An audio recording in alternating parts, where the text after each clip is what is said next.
Hello, and welcome to the River Cruise Masterclass. I will tell you that I have avoided doing this all week because I said I was going to get my hair done. I was going to get ready for the day, and you know what? It never happened. So here I am forcing myself to do it because I said I would do it this week. My goal is to get one of these out every other week. And so, welcome to part 2 on our Rhine River series. Last episode, we focused on Amsterdam and 3 days that I would do in Amsterdam if I had it. So, today we're just going to do destinations of the Rhine River. This is part 2 of like 6 or 7. So I'm really excited. And so this is going to be just a history of the Rhine River, cruising through the area, the charm, and why you want to cruise down the Rhine River. My name is Sydney Skellinger, and I am your host, river cruise connoisseur, and proud standard poodle owner. In case you can't tell, my travel agency name is the Poodle Booked It. So in this series, we're going to set sail on Europe's most storied river, the Rhine. So we're going to be focusing in this series on like fairy tale castles, your vineyard-covered hills, vibrant cities, and the magic in between. Whether you're a history buff, culinary foodie, or just wanting to get out and explore Europe, this is the perfect river for you. So in our destinations, the Rhine, we're going to kind of cruise through history and culture, and each episode is going to dive into a different aspect of the Rhine River. So last week we did 3 days in Amsterdam, which is a typical pre and or post vacation. This is going to be just the history, Rhine River 101. And then we're going to break down the Rhine into different parts. For example, we're going to kind of focus on like the northern Rhine gyms, which is going to be like Amsterdam, which we talked about, but Cologne, Kinderjach, kind of that like upper German area, Dusseldorf, things like that. Middle Rhine, which is basically going to be your castles, vineyards, and storybook towns. Rudesheim, which was one of my favorite when I went on my river cruise, Koblenz, and the Lorelei Rock. I can't speak right now. That's what I get for recording this on too late at night. The castles you're gonna go past, because that's one of the amazing things I love about the Rhine is you go through, you spend a half a day, you do about 40 castles, and you just sail past them. And then we're also going to do the southern Rhine River, which is going to be Strasbourg, Brisch, which is going to be your Black Forest, Basel. And then we're going to do another one, like 3 days in Zurich, which, spoiler, it's not spending any time in Zurich. And then also doing hidden gems and exclusive ports. So some of those places that not all of the cruise ports hit, like Speyer, Dordrecht, Trier, kind of highlighting on all of those things and moving on from there. So that's what we're going to be talking about in the future. So now let's kind of get into what we're going to be talking about today as you're listening to this episode. And let me tell you, I'm so excited you're here.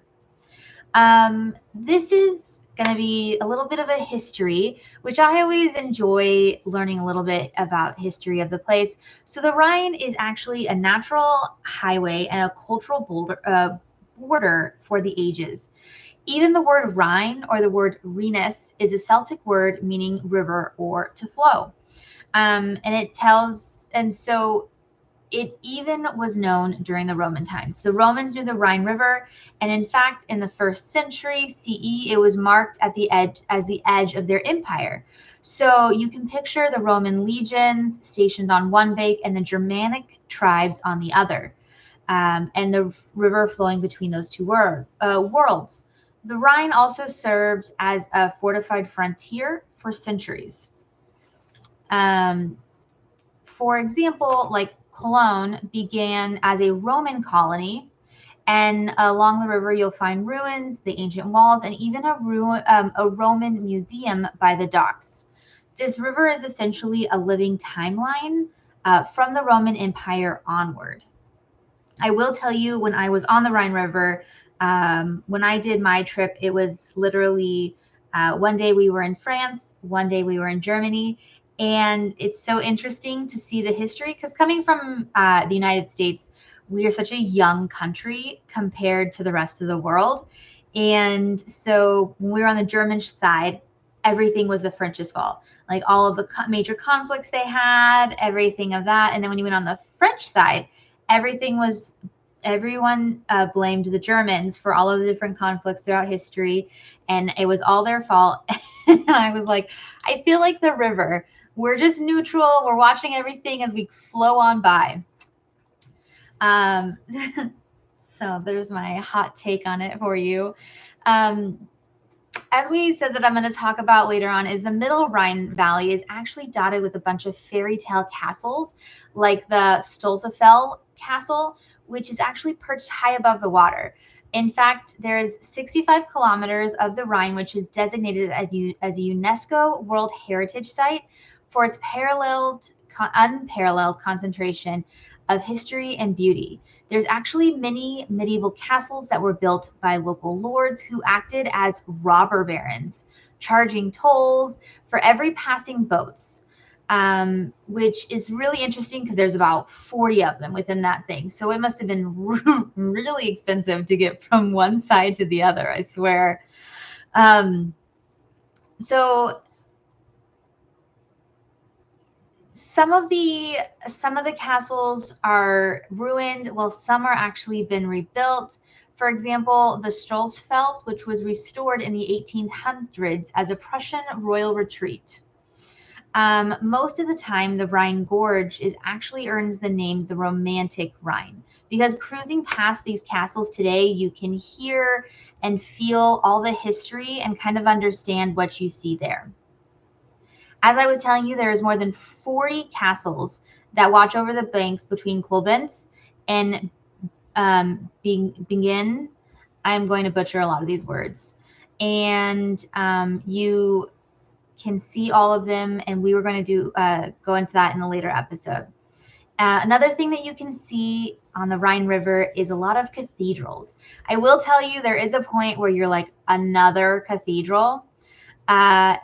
And you get there, I promise. I know for some of you that are huge history buffs, that will never happen. But for us that are just normal, are not normal, but who enjoy history, but not to that extreme, it's a lot. However, one of the ones that was just awe-inspiring was the Cologne Cathedral. I actually was able to go to the Cologne Cathedral on Easter, and it was so interesting. They had a full service going on. You got to see all of the intricacies of the Catholic Church. And in case you didn't know, that the Cologne Cathedral actually has a relic from the three wise men, which I think is pretty awesome. So the Cologne Cathedral has twin spires that you can actually spot from the river. It's a pretty decent, it's like maybe a quarter-mile walk. So it's not far from where some of the ships river cruises park, depending on parking order and how everything goes. They started building that in 1248, and it was not finished until 1880. I will say one of the things that I learned while I was there is you can actually pay to have your name put on the Cologne Cathedral. So you can, I think it was like 5,000 euros. I didn't think it was that bad. And you can have a brick with your name on it as they're continually to update the cathedral and helping to pay for that. Just something to think about. So yes. So that's just kind of the history of the Rhine. And today, the Rhine is one of Europe's most busiest and beloved waterways. And you kind of get to see the mix of the Roman Empire and then the medieval structures, and then how we've kind of moved into that. And it has that great feel of New World and Old World combined. So when it comes to traveling and cruising down the Rhine, when is the best season to go? I will tell you that you can do the Rhine River at any time. And I know that Viking just started doing the Rhine 12 months a year. Most of the time with river cruises, they actually don't run January and February. And that's usually when they dry dock them, refurbish them if they need to, make sure everything is clean and going like that. But there are some cruise lines that are, oh, I apologize, actually starting to do year-round river cruising. So that's really exciting for you because there are some great deals to be had. So I will kind of do a pros and cons to each time frame. So you have spring, which is April to June. The hillsides are going to be green, wildflowers are going to be blooming. I went at the end of March. I think we were one of the first sailings last year. And I specifically did that because it was the best price and I could see the tulips in Amsterdam because that was why I wanted to go. I'm like, I have to go see the tulips. We did that, and I will tell you, you have to be prepared for the weather. When we started our trip in Zurich, it snowed, rained, hailed, and was sunny all in one day, all within 2 to 3 hours of each other. So we have a lot of spring weather, so be prepared. Make sure you have layers if you are going in that time frame. It is chilly. So it's going to be, it can be mild and comfortable. I was fine. My mom never took off her jacket. So, be prepared for that sort of thing. As you get into May and June, it's going to be really nice weather. You're going to start seeing a couple more tourists, but it's not going to be super crowded in the end of April, beginning of May, in that area. So you will still have to deal with some rain, possibly. It's still going to be a little chilly, but not bad. And I would say that's the new shoulder season is going to be spring, because fall with river cruising is very popular. That September, October range is going to be one of your most expensive times to go. Now, summer. So you have July and August. Summer on the Rhine is, of course, those long summer days, but it is hot and humid in the afternoons. Like, there is no way of knowing if you are going to have a heat wave, if you are going to be experiencing any sort of other things. You also have to deal with a lot of kids. So when you are going in the summer, you're going to have to deal with not only river cruise traffic, but this just traffic on the in the ports. They're very popular. I'm not a huge fan of traveling in the summer because of all the kids. You have college kids, you have everyone trying to do their summer vacations. So I prefer to not go if I don't have to, just because you are going to have so many more people. I will tell you that there's actually a decent amount of availability for July because a lot of people don't want to take the risk of possibly having that extreme heat or weather. Now, autumn is going to be your September and October. So this is going to be where you're going to see the fall foliage. It's going to be a great window, but this is also the most popular time to go. You are going to have less traffic in the cities per se, but your river cruises are going to be very full because you have a lot of retired people who are waiting for that more cool weather, not too hot, not too cold, like Miss Congeniality. It's just right, like April 25th, or yeah, I believe that it is. So you only need like a light sweater, nothing too crazy, but that is going to be the most popular time. September, October is the most popular time. Now, when you go into winter, your November, December, you then are going to be focusing on starting Thanksgiving to January 1 is Christmas markets. And I've talked about this on the podcast before, but doing Christmas market river cruises is amazing. You have the twinkly lights, the decorated stalls, all of the delicious food. You cannot go wrong. And each Christmas market will have a lot of the same things, but it will also have a lot of unique things specific to each location. When I went on my river cruise, I went to, I think, over 10 Christmas markets in a 7-day river cruise. So basically, in a nutshell, if you are looking for good weather and a little bit of a better deal, you're going to want to go for end of April, beginning of May. If you can handle the heat or the possibility, again, there's no guarantee on weather. I am not a weather person. July has some really great deals. Also November, if you are willing to stand the cold but not have the Christmas markets, early November before Thanksgiving, you're going to have some amazing deals on river cruises. The most popular time is going to be the fall. So end of August to October is going to be the most popular time, and the Christmas markets for river cruises. So take that in mind when you are looking at planning your next trip. Now, in case you don't know, there are tons of rivers that you can do just in Europe, but we also talk about the rest of the world here, so fear not. But so why should you do the Rhine River? The Rhine River is great for its variety. It has, romance, it has history, it has culture, it has relaxation. It has everything you can need to do. And also why I love river cruising is it's a floating hotel and you get shore excursions. Like, you can't go wrong.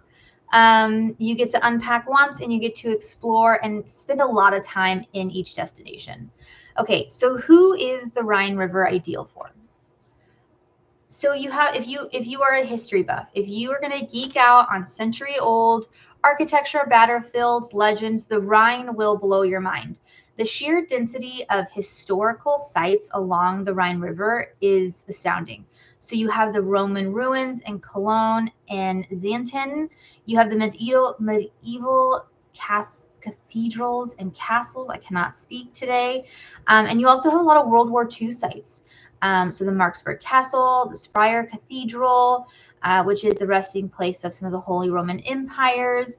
You can walk the same cobblestone lanes that Charlemagne did and gaze at the cathedral that, again, took 632 years to build, which is the Cologne Cathedral, yes.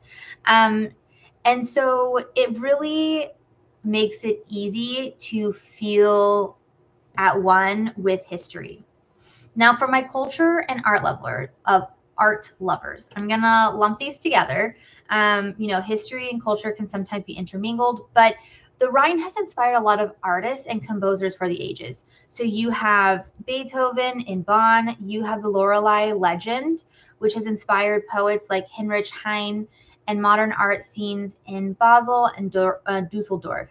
The cruise also might have some classical musical performances. Now, it doesn't have the same music history that the Danube does, and so we'll go over that when we do the Danube River series, but that's where you're going to get a lot of things like Mozart in Austria and things of that nature. So I definitely recommend it if you love doing that. There are also going to be a bunch of art galleries. I actually have now started to collect watercolor paintings wherever I go, and I've been hanging them on my wall when I get back. So every trip I go on to, I try to get a watercolor, which has been so much fun to decorate. Now, for the romantics. So the Rhine River is literally called the Romantic Rhine. And how can you go wrong with that? It was inspired by the 19th century Romantic movement. And basically, if you were able to just be on your river cruise, stand arm in arm on the deck, watching all the castle ruins sail by, and also go wine tasting, just being able to enjoy the river and what is there. There's also a bunch of quaint little villages. Like, as I told you about before, my favorite is Rudesheim. I could spend 3 or 4 days there, and there are a couple of river cruise companies that do overnights there, so don't forget to check that out because it is definitely a spot I recommend. When we went, we only were there for half a day, and I really felt like I missed out on that port. So for our solo travelers, river cruising in general is fantastic for solo travelers.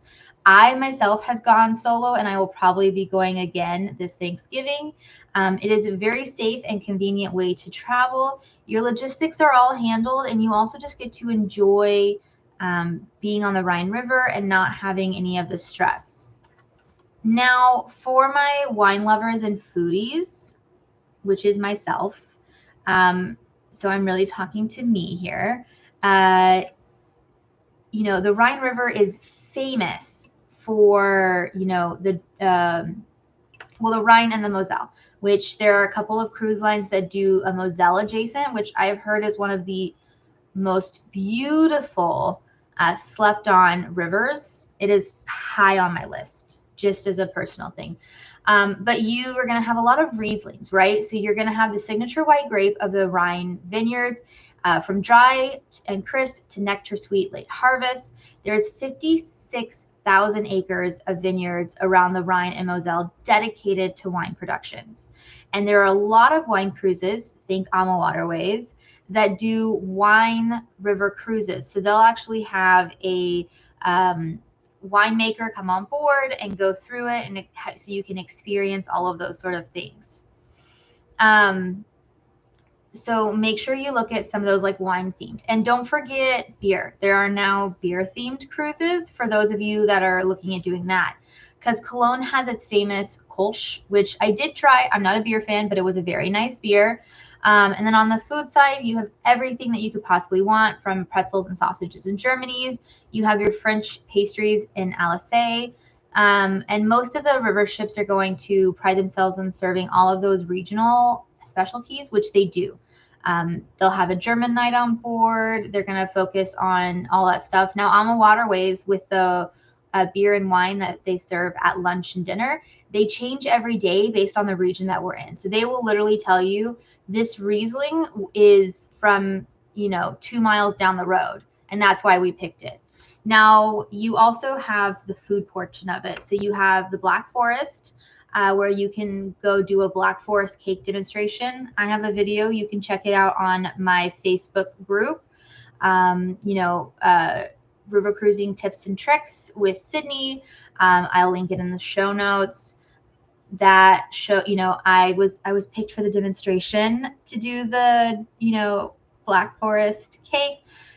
I didn't even get a piece. I had to pay for it, but that's a whole nother story. And then when you go to Amsterdam and to the Netherlands, going to have the Dutch cheeses, visiting a cheese farm, chocolate tasting in Switzerland, which I did. It's amazing. And just exploring those local markets. Some of the river cruise companies will also do like visiting the local markets with the ship's chef.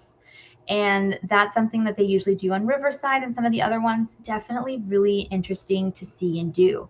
And there are some wine festivals, especially in the fall, that you can have line up perfectly for your river cruise. The Rhine is also perfect for your multi-generational families. So, for example, Alma Waterways allows you to have children up to at the youngest of 6. Riverside has no age requirements. Now, Viking, you have to be 18 or older to be on a river cruise.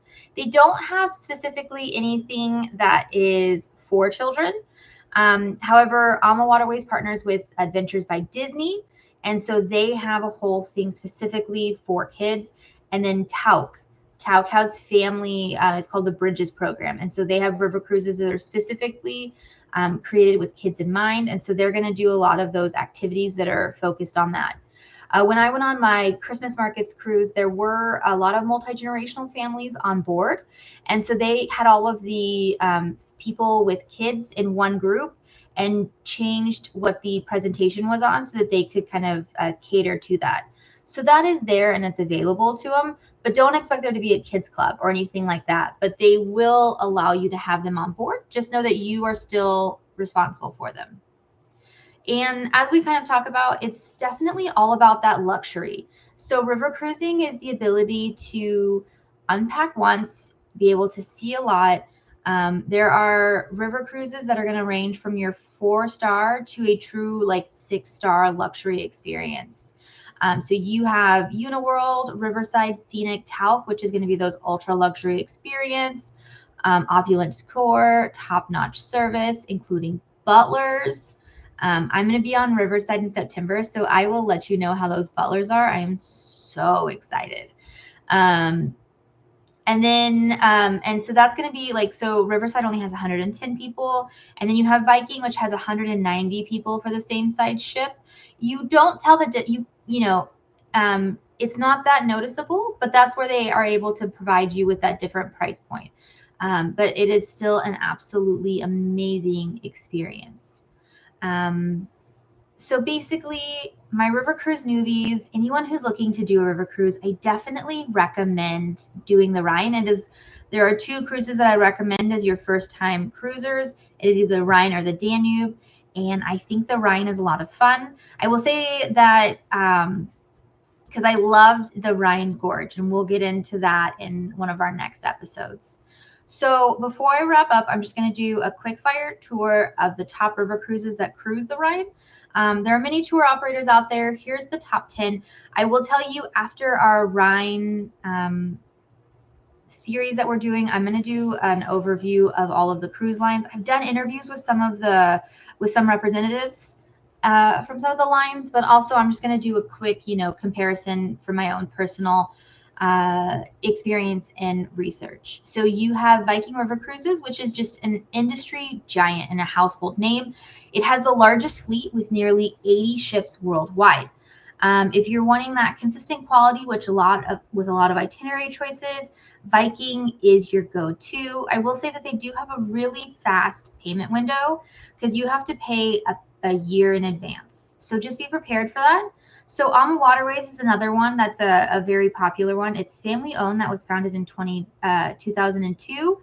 And actually the owner of Alma Waterways co-founded Viking and Avalon, which is 2 other lines. They are going to be that perfect mix of warm and welcoming, excellent food and wine, as we talked about. They're going to include all of the shore excursions versus just Viking, which does just your one entry-level excursion in each port. You have Uniworld Boutique, which is basically boutique luxury. They focus on their ships being floating art galleries, very gaudy. And if you love that sort of thing, you are going to love that cruise. I'm going to be taking them on the Nile for New Year's, so I will report back. When my mom saw how it was decorated, she stopped looking at any other cruise line because she said that's where I'm going. Tauk River Cruises. So Tauk is a little bit different. They started as a tour company in 1925, and they bring that experience to river cruising. You are going to have an amazing time with Tauk. They don't have as many ships, and they have no rooms that are actually a true balcony. Some of the other ones have true balcony rooms. But everything is going to be included. There's going to be nothing left for you to pay for once you get on board. And it is an amazing experience, which a lot of they'll do specialty nights and a lot of surprise and delights. So Avalon Waterways is going to be, it's actually part of the Globus travel family. And they're famous for their panorama suites, which is going to be wall-to-wall, floor-to-ceiling windows that slide 7 feet wide, technically like a French balcony. But on top of it, the beds face the windows, so you can be sailing and taking a nap or just looking at the water from your bed. So totally perfect. They're going to be a mix of, they usually provide in a couple of ports some options. I would put them as a perfect middle between Viking and Alma Waterways.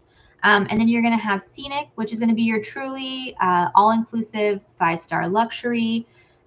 It's an Australian-founded company, and it's going to include all of your shore excursions. It has butler service, and there's e-biking and tipping included. They call their ships space ships. They're modern and elegant, and they carry about 150 people on board. Definitely one of those ones to look out for. Emerald is Scenic's younger sibling, is basically what it's considered.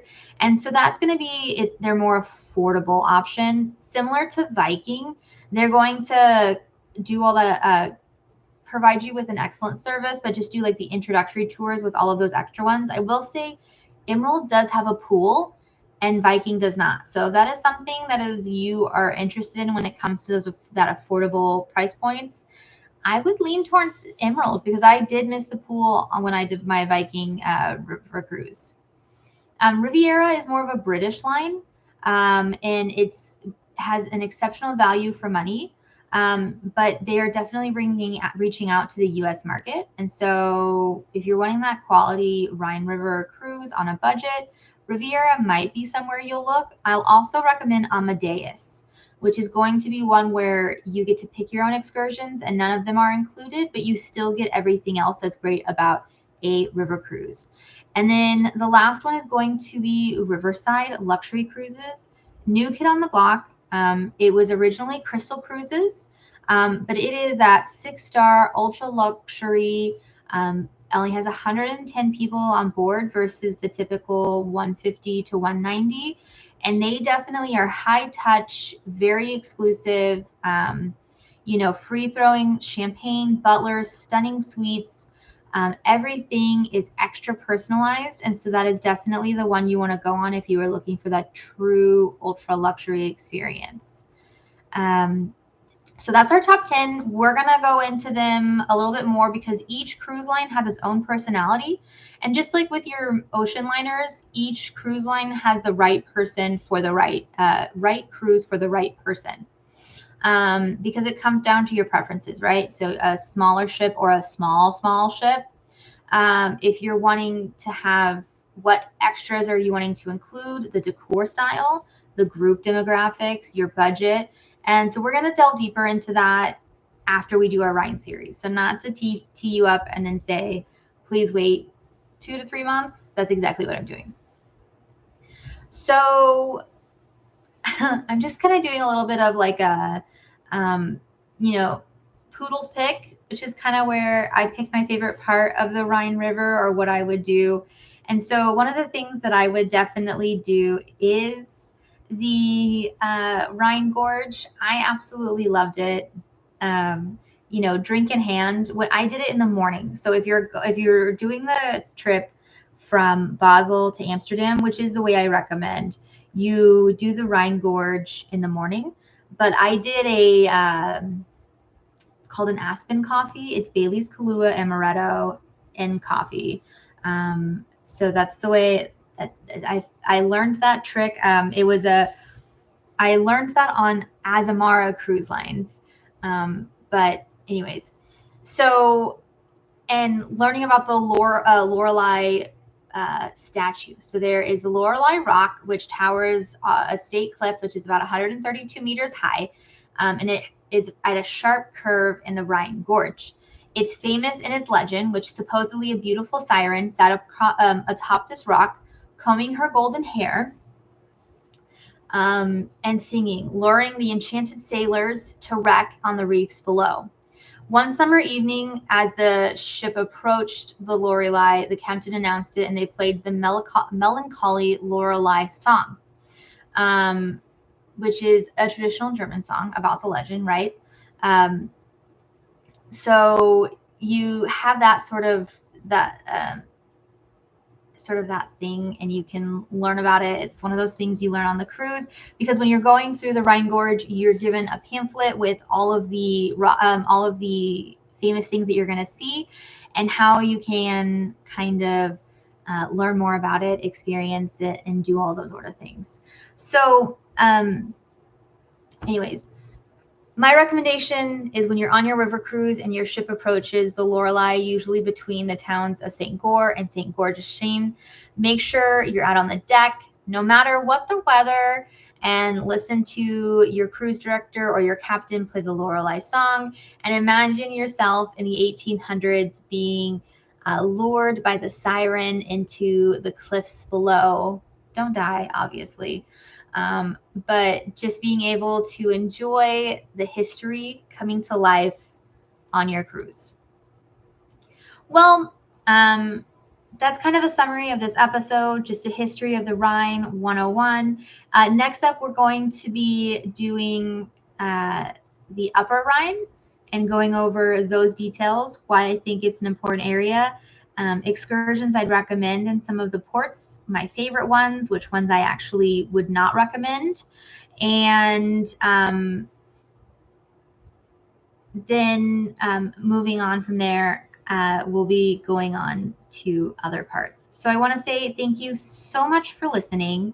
As I said, my name is Sydney. I am the travel advisor and owner of the Poodle Booked It travel agency. Winston is missing from his spot over here, but he wanted to say thank you for listening as well. If you enjoyed the show, please subscribe and so you don't miss any of our other talks. And you can also head to our Facebook group. If you have any questions or you're interested in booking a river cruise, please don't hesitate to reach out. My email address is sydney@thepoodlebookedit.com. Anyways, well, I hope you have a great day and a wonderful week, and I will see you next time.